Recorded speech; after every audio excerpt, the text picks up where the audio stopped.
Malaysia is an incredibly diverse country containing many different ethnicities, languages, and religions.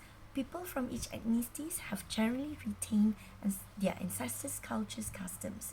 As a result, Malaysian society accommodates a rich variety of lifestyle, belief, and values. Hi and Assalamualaikum. My name is Melissa, and I'm here to describe general Malaysian cultures, tending to reflect the Malay majorities. However, there are many divergences from these cultures mainstream throughout the country. As part of our strong belief, Malay, as we associate with Muslims, Muslim pray 5 times a day as part of the rituals, or also we known as Salah, and consume only halal food. There are many different types of festivals celebrated in Malaysia due to its diverse cultures and histories.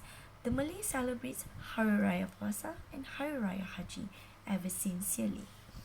Hari Raya Puasa is celebrates that marks the end of Ramadan, a fasting period for Malays, or we call it as Muslims. The celebrations is conducted in families and friends where they share and enjoy feasts together, practically to the kampung, which is a rural areas, and or we call it as hometown to visit their relatives. So basically, during that time, we ask for forgiveness. So during the Hari Raya Puasa or Hari Raya celebrations, the men put on baju Melayu, which is we call it as Malay clothes, and a symbol of loose silk pants and matching long sleeve with like a V-neck top with a golden hand embroideries, and sometimes very costly, a songket sash tied around the waist, a black velvet vest like a songkok, or for more adventurous type, a Malay warrior's style. Somehow we call it as a tanja. It is very complicated triangular headpiece complete the looks. Women don an equally colorful baju kurung with a knee-length blouse worn over a long skirts. The earliest form of Malay literature was the oral literature and its central subject or traditional folklore relating a nature, animals, and people. The classical Malay folklore is composed of traditional songs and music, heroic poems, animal fables, ghost stories, past events, fairy tales, symbolic lore, myth, or bardic tales.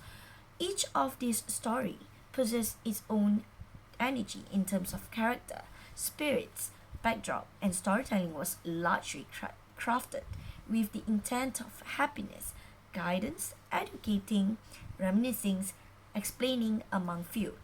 The folklore were memorized and passed from one generation from storytellers to the next. Many of these tales were also written down by penglipo lara, or we call it as a storyteller. From like example, hikayat Maling Dewa or hikayat Raja Donan, hikayat Anggun Cik Tunggul, or hikayat Awang Sulung. So among the forms of poetries in Malay literatures are the pantun, syair, and gurindam. The rich oral literature and classical literature of the Malay contains a great number of portraits of the people, from the servant to the minister, from the judge to the rajas, from the ancients to the very contemporary periods. Apart from that, we have our own, can say as a self-defense, we call it as a silat. Or apart from silat, tomai is also practiced by Malay, mainly in the northern regions of the Malay Peninsula. The Malay also have a variance of Mancala board games known as Chongka. The game is played by moving stones, marble, beads, or shells around the wooden board consisting of 12 or more holes. Possibly the most popular Malay games in the Malay cultural I can say is a wow. It's a unique kind of kites from east coast of Malay Peninsula, or a kite flight. So anyway, that's the only thing that I can actually talk about the Malays and the cultural and the traditions. I hope you have a great weekend. Thank you for listening to my speech, and Assalamualaikum. Thank you.